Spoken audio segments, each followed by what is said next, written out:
Hello प्यारे बच्चों।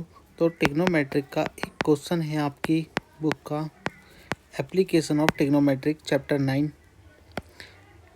सबसे लास्ट क्वेश्चन है। ठीक है। एक straight highway leads to a foot of the tower. एक टावर है। A man standing at the top of the tower पे खड़ा हुआ है and observe a car at the angle of dispersion 30 degree पे देखता है। यानी कि यहाँ पर कार मान लेता हूँ, ये देख रहा है कार को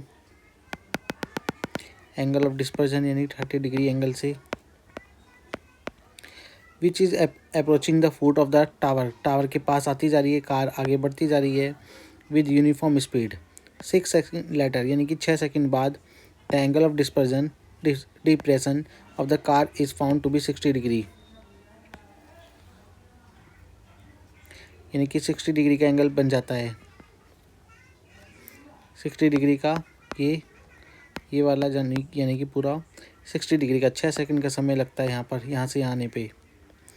and find the time taken by the car to reach the foot of the tower from this point. यहाँ से यहाँ आने में कितना समय लगेगा।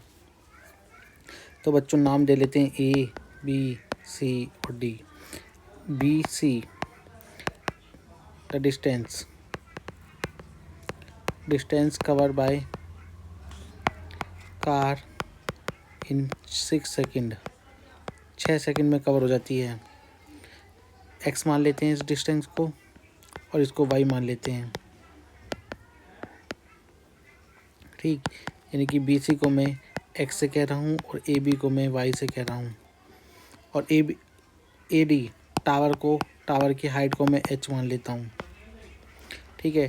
ट्रायंगल ए सी डी में आते हैं, जहाँ पर थीटा मेरे पास 30 डिग्री का है और परपेंडिकुलर और tan थीटा का यूज़ करता हूँ परपेंडिकुलर अपॉन बेस।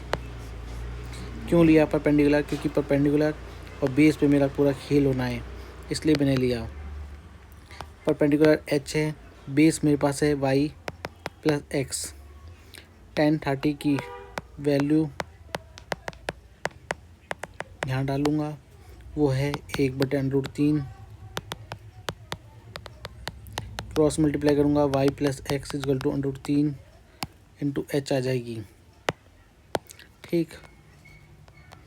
अब मैं क्या करूँगा इसके बाद, अब मैं आ जाऊँगा ए डी बी एंगल में। ए डी बी एंगल में जहाँ थीटा मेरे पास 60 डिग्री का बन रहा है, tan 60 लूँगा, tan थीटा ही लूँगा यहाँ पर भी, क्योंकि परपेंडिकुलर और बेस के ऊपर ही काम होना है पूरा।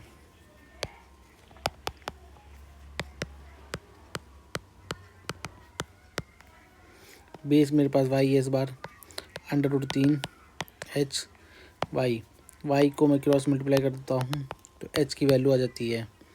ठीक है। Put H value in equation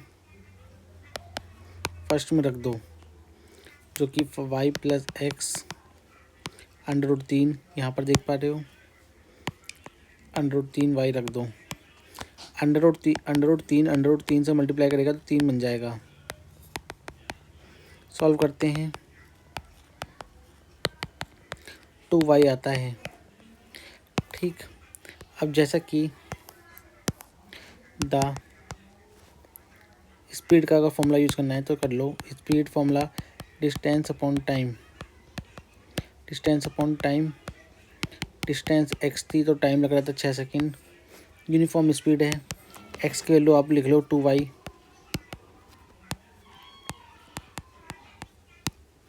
ठीक है, ऐसा कर सकते हो। अगर ऐसा भी नहीं करना तो चलो ठीक है, एक करो ये काम।